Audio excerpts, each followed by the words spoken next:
गोविंद जी, कल आप आम सभा में गए, प्रधानमंत्री मोदी जी काफ़ी उत्साहित थे, आप लोग बस भर के भी ले गए, लेकिन वहाँ किस तरह से रहा, क्या मोदी जी के आप भाषणों से समझे? क्योंकि आप कह रहे थे काफ़ी अच्छा भाषण होने वाला है, आम सभा होगी, एक मोटिवेशन मिलेगा, क्या कुछ उन्होंने बोला, किस तरह से आप देखते हैं उस चीज़ को? देखिए, जब हम यहाँ से गए थे और जो उत्साह हमारा यहाँ चलने से पहले था और जो हम उम्मीद कर रहे थे कि वहाँ पे जो हमको माहौल देखने को मिलेगा, उससे भी कहीं ज़्यादा, कई गुना सुखद माहौल वहाँ जाके हमको एहसास हुआ।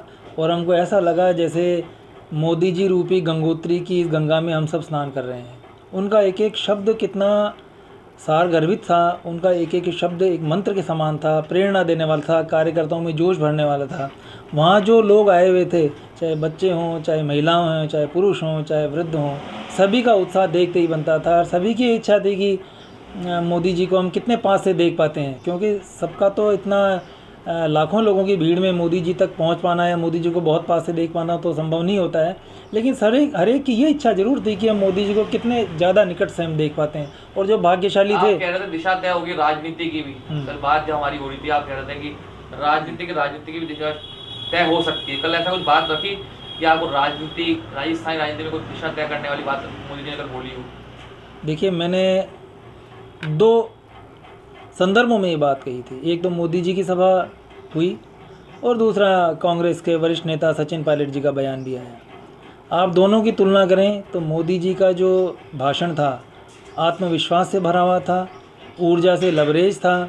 किस तरह से उन्होंने इस बात को इंगित करते हुए कि पहले गरीब तक 15 पैसे ही पहुंचते थे, लेकिन आज पूरा 1 रुपये का लाभ पूरे गरीब तक पहुंचता है, डीबीटी के माध्यम से हो चाहे एक एक उन्होंने वाइफिकेशन इसको करके बताया कि अगर ये योजना हमने जो चलाई है वो कितने दिनों में पूरी की, कितने रुपए में पूरी की, कांग्रेस की सरकार होती तो कितने रुपए में पूरी होती, ये एक एक करके बताया उन्होंने।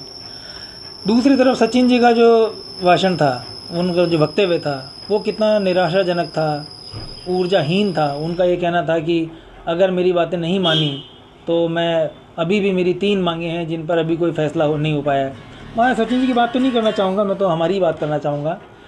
मोदी जी का ये मंत्र निश्चित रूप से हम सब कार्यकर्ताओं को अभिभूत करने वाला है।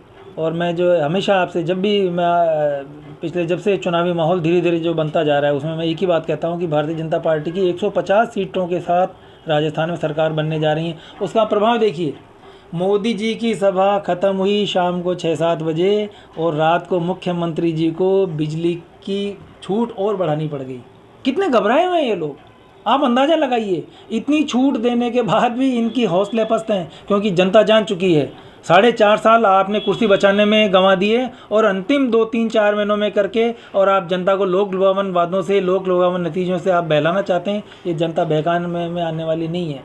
और आप देखिए, मेरी एक बात मैं और कंप्लीट कर दूं इसमें, मोदी जी ने क्या कहा, घोषणाएं कर रहे हैं, शिविर लगा रहे हैं, लेकिन कोई रोड मैप नहीं है, कोई इसका कागजी अमली जामा नहीं है कि कहाँ से आएगा पैसा, कैसे देश चलेगा।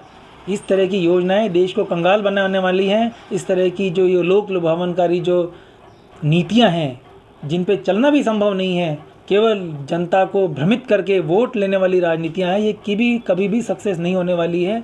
और ये अगर इस तरह की संभावनाओं से और इस तरह की लोक लुभावन घोषणाओं से ही अगर देश चलता होता, अगर इस तरह से देश अगर ये जिस ढंग से चलाना चाहते हैं तो आप देखिए कि देश कंगाली की ओर आप ले जाएंगे।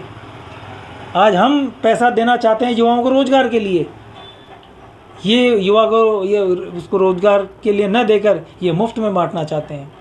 हम लोन देते हैं ताकि युवा रोज़गार अपने पैरों पर खड़ा हो सके। देखिए, गरीब को रोटी खिलाना अच्छी बात है, लेकिन गरीब को अगर आप रोटी कमाना सिखा दें ये और अच्छी बात है। ये फ़र्क है मोदी जी में और माननीय अशोक गहलोत जी में। मोदी जी गरीब को रोटी खिलाना चाहते हैं शायद, लेकिन माननीय प्रधानमंत्री जी उसको रोज़गार देकर उसको अपने पैरों पर खड़े होने की सीख देना चाहते हैं। ये मोटा फ़र्क है जो हमारे देश के लोगों को समझ में आ रहा है, और इसीलिए बार बार मोदी जी चुन के आते हैं। राहुल गांधी जी विदेश में जाके क्या बोलते हैं कि देश में लोकतंत्र नहीं है। जो इमरजेंसी इम्पोज करने वाले लोग लोकतंत्र की बात करते हैं, बड़ी अफसोसजनक बात है। ये हमारे देश के लोगों को समझ में आ रहा है, इसीलिए इनको समझ में, विपक्ष के लोगों को समझ में नहीं आता है कि बार बार मोदी जी क्यों जीत के आते हैं। देखिए, लोग अच्छी तरह जानते हैं कि हो सकता है मोदी जी से कुछ गलतियां हो जाती हैं, हो सकता है, लेकिन मोदी जी साफ नीयत के आदमी हैं। मोदी जी साफ नीयत से काम करने वाले आदमी हैं। मोदी जी एक ईमानदार आदमी हैं, इस बारे में किसी को कोई शक नहीं है। इसलिए बार बार मोदी जी के चेहरे पे ये जनता विश्वास व्यक्त करती है और आगे आने वाले कम से कम 15 सालों तक मोदी जी के नेतृत्व में ये देश चलेगा, ये मेरी भावना है।